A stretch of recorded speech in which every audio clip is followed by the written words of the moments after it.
So student, अब हम देखते हैं यहाँ पर इसके तीन जो इंपॉर्टेंट डेरिवेशन है, जिसमें हम टाइम ऑफ फ्लाइट के बारे में पढ़ेंगे, मैक्सिमम हाइट के बारे में पढ़ेंगे और रेंज के बारे में पढ़ेंगे, है ना।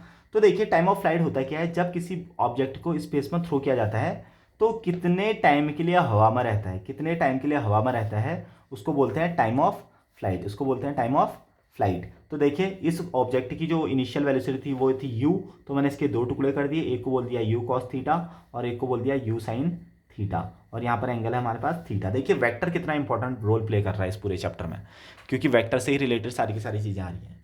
तो अब देखिए बच्चों, अब यहाँ पर देखिए हमारे पास इनिशियल वेलोसिटी इसकी है u, अब मुझे देखना है टाइम ऑफ फ्लाइट, है ना, मुझे देखना है टाइम ऑफ फ्लाइट। तो एक चीज़ आप मुझे बताइए, जब अगर मान लो मैं किसी ऑब्जेक्ट को, क्योंकि देखा जाए तो जो ये u है, इस u के अंदर दो हमारे पास मोशन है, एक हॉरिजॉन्टल मोशन, एक वर्टिकल मोशन। तो अगर मान लो ये जो इसका हॉरिजॉन्टल मोशन की अगर मैं बात करूं, किसी ऑब्जेक्ट को ऐसे फेंकूं, तो क्या ये ऑब्जेक्ट कभी जमीन पे आएगा? कभी नहीं आएगा, क्योंकि ये इस पर ग्रेविटी लगती ही नहीं है ना। तो हॉरिजॉन्टल पे कभी ग्रेविटी लगती ही नहीं है।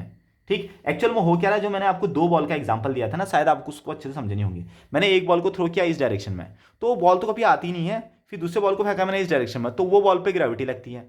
एक बॉल को फेंका मैंने इस डायरेक्शन में और एक बॉल को फेंका मैंने ऊपर वाले डायरेक्शन में, तो ये वाली बॉल तो कभी जमीन पर आती नहीं है, और ये वाली बॉल को लगातार हमारी जमीन जो है अट्रैक्ट करती रहती है। फिर दोनों बॉलों को मैंने बांध दिया, दोनों बॉलों को जब मैंने बांधा तो ये वाली बॉल जमीन पे नहीं आती है, लेकिन ये जो दूसरी वाली बॉल है ऊपर को जाने वाली, ये उसको खींचती है, तो हमारा प्रोजेक्टाइल मोशन बन जाता है। शायद समझ रहे होंगे आप।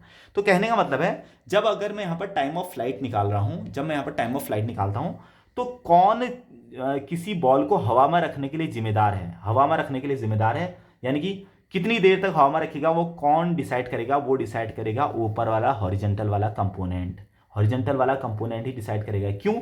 क्योंकि जब मैंने बॉल को ऊपर को फेंका, जब मैंने बॉल को ऊपर को फेंका, तो ऊपर को फेंका तो वो कब तक हवा में रहता है, वो डिपेंड करेगा कि ऊपर वाली बॉल डिपेंड करेगी, क्योंकि फिर ही उसको अर्थ को खींच रही है। तो कुछ टाइम के लिए, इतनी ही देर के लिए हवा में रहेगा, क्योंकि ये वाला कंपोनेंट तो हमेशा हवा में ही रहेगा, इससे तो हम निकाल नहीं सकते हैं। ये तो इनफाइनाइट टाइम के लिए हवा में रहेगा, जो इस तरह से बॉल जा रही है ना। तो हवा में रहने वाला कौन डिसाइड कर रहा है? ये वाला। ये कितनी देर तक, जैसे ये ऑब्जेक्ट यहाँ से यहाँ गया, यहाँ से यहाँ आ गया, तो इतनी देर तक वो हवा में रहा, इतनी देर तक हमारा प्रोजेक्टाइल हवा में रहा। और ये वाला कंपोनेंट तो बता ही नहीं सकता इसको, क्योंकि ये वाला कंपोनेंट पर ग्रेविटी लगती नहीं, तो कभी जमीन पर आएगा ही नहीं हो इस कंपोनेंट की वजह से। कंपोनेंट मतलब समझ रहे हो ना, इस वेलोसिटी के दो टुकड़े हैं, एक कंपोनेंट है यू कॉस थीटा, एक कंपोनेंट है यू साइन थीटा। तो यू कॉस थीटा की वजह से कभी वो चीज़ जमीन पे आती ही नहीं है। इसका मतलब टाइम ऑफ फ्लाइट के लिए रिस्पॉन्सिबल कौन है? ऊपर वाली बॉल, ऊपर वाली बॉल। ठीक है, चलो अब देखते हैं फिर। कुल मिला के मुझे टाइम ऑफ फ्लाइट के लिए मुझे ऊपर वाली बॉल से रिस्पॉन्सिबल रहना है। तो फिर से यहाँ पर मैं एक एक्सप्रेशन यूज़ कर रहा हूँ, जैसे मैंने यहाँ पर पहली इक्वेशन ऑफ मोशन यूज़ कर लेते हैं। v इक्वल टू मैंने कहा u प्लस ए टी होती है हमारे पास, v equal to you plus A t. अब मैंने v equal to you plus A t ही क्यों डिसाइड किया, जरा समझो। जब मैं बॉल को ऊपर को फेंक रहा हूँ, जब मैं बॉल को ऊपर को फेंक रहा हूँ, तो मान लो बॉल इस हाइट तक गई है, इस हाइट तक गई है ना। तो इस हाइट तक गई है, तो मैंने कहा कि जब बॉल अपने मैक्सिमम हाइट तक जाती है, क्योंकि देखो जब बॉल अपने मैक्सिमम हाइट तक जाती है, मैं क्या करना चाह रहा हूं, मैं क्या करूंगा, यहां से लेकर यहां तक का टाइम निकालूंगा, यहां से लेकर यहां तक का टाइम निकालूंगा, फिर इसको 2 से मल्टीप्लाई कर लूंगा, तो मेरे पास पूरा टाइम आ जाएगा, है ना। मैं यहां से लेकर यहां तक का टाइम निकालूंगा, फिर उसको 2 से मल्टीप्लाई करूंगा, तो मेरे पास पूरा टाइम आ जाएगा, ये ऊपर से नीचे तक आया करके। क्योंकि अगर मैं पूरा एक ही साथ निकालता हूं तो वहां पर मुझे प्रॉब्लम हो जाएगी सॉल्व करने में उसको। तो मैंने क्या किया, यहां से लेकर यहां तक निकाला, क्योंकि जब ये बॉल यहां से यहां जा रही है, तो उतनी देर में एक्चुअल में बॉल यहां पर पहुंच चुकी है मैक्सिमम हाइट में। फिर जब वो बॉल यहाँ से ऊपर से नीचे आ रही है, तो ये बॉल उतने टाइम में यहाँ पहुँच चुकी है, और इतना ही उसका टाइम ऑफ फ्लाइट है, जब ये बॉल यहाँ से यहाँ गई, यहाँ से यहाँ गई। शायद आप लोग समझ रहे होंगे मैं क्या बताना चाह रहा हूँ। तो कहने का मतलब कुल मिला के, ये बॉल को जब मैंने फेंक रहा हूँ, हॉरिजॉन्टल वाले से ही निकालेंगे कुल मिला के। तो जरा आप समझिए, आप अच्छे समझिए इसको। यू कॉस थीटा तो लगातार ऐसे ही चलने में है। अब यू जो हमारा ये पूरा बना रहा है ना, पाथ बना रहा है, जो ये प्रोजेक्टाइल मोशन बना रहा है, कितनी देर तक हवा में रहेगा, वो कौन डिपेंड करेगा। देखिए, जो बॉल आपके ऊपर को जा रही थी, वो चलते गई चलते गई चलते गई चलते गई यहां पर तक गई, तो उतनी देर में एक्चुअल में जो ऑब्जेक्ट होगा वो यहां से चलते गया चलते गया चलते गया चलते गया यहां तक गया, मिड हाइट तक। फिर उसके बाद जब ये बॉल नीचे को आएगी, तो ये बॉल फिर से नीचे को आने लगी हमारा प्रोजेक्टाइल। जैसे ही ये बॉल यहां पर पहुंचेगी, तो पूरा प्रोजेक्टाइल यहां पर पहुंच गया। शायद समझ में आ रहा होगा। चलो अब देखते हैं फिर। कुल मिला के v equal to you plus A T है, तो v equal to you plus A T है। तो अब देखते हैं यहाँ पर फाइनल मैं क्या कर रहा हूँ, मैंने यहाँ से लेकर यहाँ तक के लिए मैं पहले टाइम निकाल रहा हूँ। तो जब ये ऑब्जेक्ट यहाँ से यहाँ जाएगा, तो इस जब किसी बॉल को तुम ऊपर को थ्रो करते हो, तो जब वो अपनी मैक्सिमम हाइट पे होता है, तो उस हाइट पे वो बॉल एक स्टैंड के लिए रुक जाता है, एक स्टैंड के लिए, एक छोटे से टाइम पीरियड के लिए वहां पर रुकता है, फिर से वो नीचे को आता है ना। बॉल ऊपर को गई गई गई, उसकी स्पीड धीरे धीरे कम हुई, एक स्टैंड के लिए उसकी स्पीड बिल्कुल जीरो हो गई, फिर वो नीचे को आता है अपनी स्पीड बढ़ाते हुए। अब मैं यहाँ से लेकर यहाँ तक के टाइम की बात कर रहा हूँ। तो मैक्सिमम हाइट पे उसकी जो वेलोसिटी होगी, फाइनल वेलोसिटी, वो हो जाएगी जीरो, है ना। जो उसकी फाइनल वेलोसिटी होगी एट द टॉप वो होगी जीरो। और इनिशियली उसकी वेलोसिटी कितनी है, यू साइन थीटा। इनिशियली उसकी वेलोसिटी है यू साइन थीटा, क्योंकि मैं अपवर्ड डायरेक्शन में ही लूंगा जैसे कि मैंने कहा था। फिर क्या इसमें ए हमारा लगेगा, बिल्कुल लगेगा। क्यों लगेगा, क्योंकि मैं अपवर्ड ऊपर वाले वर्टिकल मोशन की बात कर रहा हूं, तो वहां पर ए लगेगा ही लगेगा। तो इस ए को मैं बोलूंगा माइनस का जी, इस ए को मैं बोलूंगा माइनस का जी। क्यों, क्योंकि ऑब्जेक्ट ऊपर को जा रहा है, ग्रेविटी लगती नीचे को, अपोजिट डायरेक्शन है, तो नेगेटिव एक्सेलरेशन है, वेलोसिटी धीरे धीरे उसकी घट रही है, तो यानी कि एक्सेलरेशन घट रहा है। और टाइम को हम यहाँ पर क्या लिखेंगे, टाइम को हम यहाँ पर फिलहाल थोड़ी देर के लिए टाइम ही लिखते हैं, ठीक है। ये आ गया हमारे पास एक्सप्रेशन। अब देखिए एक काम करते हैं, हमको टाइम ऑफ फ्लाइट से ही मतलब, तो इस जी टी को यहाँ ले आता हूँ मैं। जी टी इक्वल टू हमारे पास आ गया माइनस का था, तो यहाँ के प्लस आ गया, ये आ गया हमारे पास यू साइन थीटा। ओके, हमको टाइम चाहिए था, तो टाइम को यहीं पर रखो, ये आ गया यू साइन थीटा अपॉन जी, आ गया आंसर लगभग। अब देखिए ये क्या आया है, ये हाफ टाइम आया है, आधा ही टाइम आया है। मुझे पूरा टाइम चाहिए, तो मैंने क्या कहा, इसको हम 2 से मल्टीप्लाई करेंगे। तो हम यहाँ पर कहेंगे अगर कि जो टाइम ऑफ फ्लाइट है, तो उसको टी इक्वल टू मैं लिख देता हूँ 2t। इस टी को, जो हमारे पास ये टी आया है, इसको 2 से मल्टीप्लाई करेंगे, तो time of flight equal to 2 into u sine theta upon g, यानी कि कुल मिला के टाइम पीरियड आ गया 2u sign theta over g. तो ये आ गया हमारे पास टाइम ऑफ फ्लाइट का डेरिवेशन, जो कि बहुत ज़्यादा इंपॉर्टेंट है आपके लिए। सो स्टूडेंट नाउ इसका सेकेंड वाला डेरिवेशन देखते हैं, जो कि है आपका हाइट ऑफ प्रोजेक्टाइल, जिसको हम मैक्सिमम हाइट का डेरिवेशन भी बोलते हैं। मैक्सिमम हाइट अटेंड, कितना मैक्सिमम हाइट अटेंड करेगा हमारा प्रोजेक्टाइल। जैसे देखिए ये हमारा डेरिवेशन, ये हमारा फिगर था। तो देखिए हॉरिजॉन्टल कंपोनेंट हमेशा ऐसे ही चलते रहता है, वो तो कभी कोई हाइट बनाता ही नहीं है, वो कभी कोई हाइट नहीं बनाता। हाइट कौन बनाता है हमको, हमारा, जब मैंने बॉल को ऊपर को थ्रो किया, वो कितनी देर बाद नीचे को आ रहा है, कितनी देर बाद नीचे को आ रहा है, वो कितनी दूर तक जा रहा है, ऊंचाई तक, कितनी ऊंचाई तक जा रहा है, वो ऊपर वाला ही तो बताएगा। ये तो कभी ऊंचाई पे जाता ही नहीं है, ऊपर वाला ही बताएगा हमको। तो ये जो ऊपर वाला जो हमारा कंपोनेंट है, वर्टिकल कंपोनेंट जिसको बोलते हैं, वही बताता है हमारे पास हाइट ऑफ प्रोजेक्टाइल। तो अब देखते हैं यहाँ पर हाइट ऑफ प्रोजेक्टाइल में, इसमें फिर से यूज करेंगे हम third equation motion, V square minus U square equal to 2as। तो अब देखिए बच्चों, जब ऑब्जेक्ट हमारे पास सबसे ऊपर हाइट पे जाएगा, जब ऑब्जेक्ट हमारे पास ऊंचाई पे जाएगा, तो उसके बाद देखिए वहां पर फाइनल वेलोसिटी फिर से क्या हो जाएगी उसकी, जीरो, मैक्सिमम हाइट पे।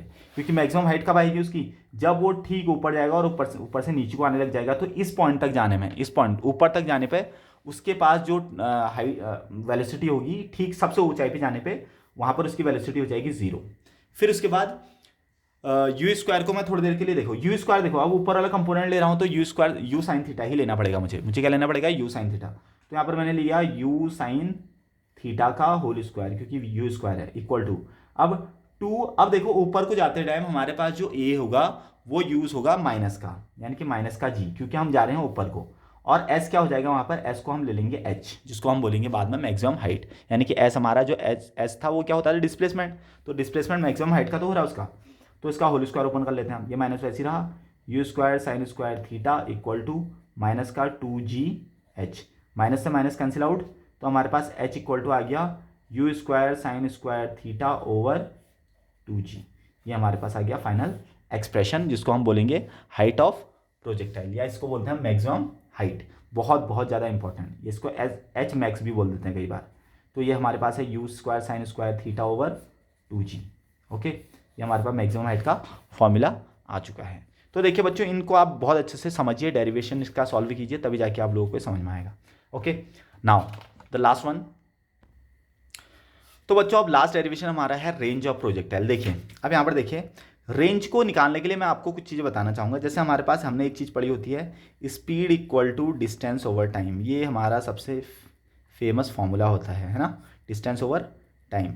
तो जो रेंज है, वो रेंज एक्चुअल में क्या चीज़ है, ये रेंज एक्चुअल में क्या चीज़ है, ये डिस्टेंस ही तो है, कितनी डिस्टेंस तक हमारा कोई भी प्रोजेक्टाइल जा रहा है ना, ये डिस्टेंस ही तो है। तो यानी कि कुल मिला के हमको निकालना है डिस्टेंस। ओके, हमने निकालना है डिस्टेंस, और डिस्टेंस इक्वल टू अगर मैं कहूँगा तो इसका मतलब हो जाएगा speed into time, distance equal to speed into time. तो इसी कॉन्सेप्ट का यूज़ करते हुए मैं यहाँ पर इसका रेंज निकालना चाहता हूँ। तो यानी कि मैं फॉर्मूला क्या यूज़ कर रहा हूँ, distance equal to speed into time, ये फॉर्मूला यूज़ करूँगा। अब देखिए रेंज के लिए, रेंज यानी कि वो कोई ऑब्जेक्ट कितनी दूर जाएगा उसके लिए रिस्पॉन्सिबल कौन सा होगा, हॉरिजेंटल कंपोनेंट। वर्टिकल कंपोनेंट तो रिस्पॉन्सिबल होगा ही नहीं, क्योंकि वर्टिकल कंपोनेंट क्या हुआ, बॉल को तुमने ऊपर को फेंका, वो बॉल थोड़ी देर के बाद नीचे को आ गई, वो तो कहीं ऊपर आगे पीछे जाती नहीं है। आगे पीछे कौन जाता है, यानी कि आगे को कौन ले जाएगा, यू कॉस थीटा। यानी कि जो हमारे पास, अब मैं डिस्टेंस को ही यहाँ पर बोल दूंगा रेंज, है ना। तो जो हमारे पास स्पीड है वो क्या हो जाएगी, यानी कि आगे को जो वेलोसिटी हो जाएगी वो कौन है, यू कॉस थीटा। क्योंकि U cos theta is only responsible to make the range, कितनी दूर तक जाएगा वो रिस्पॉन्सिबल करेगा यू कॉस थीटा। अब इंटू में हमारे पास है टाइम, इंटू में हमारे पास है टाइम। तो अब एक काम कर लेते हैं, जो टाइम है ये टाइम यहाँ पर आएगा टाइम ऑफ फ्लाइट वाला, ये टाइम क्या आएगा, टाइम ऑफ फ्लाइट वाला, जो कि होगा आपका यू साइन थीटा ओवर जी।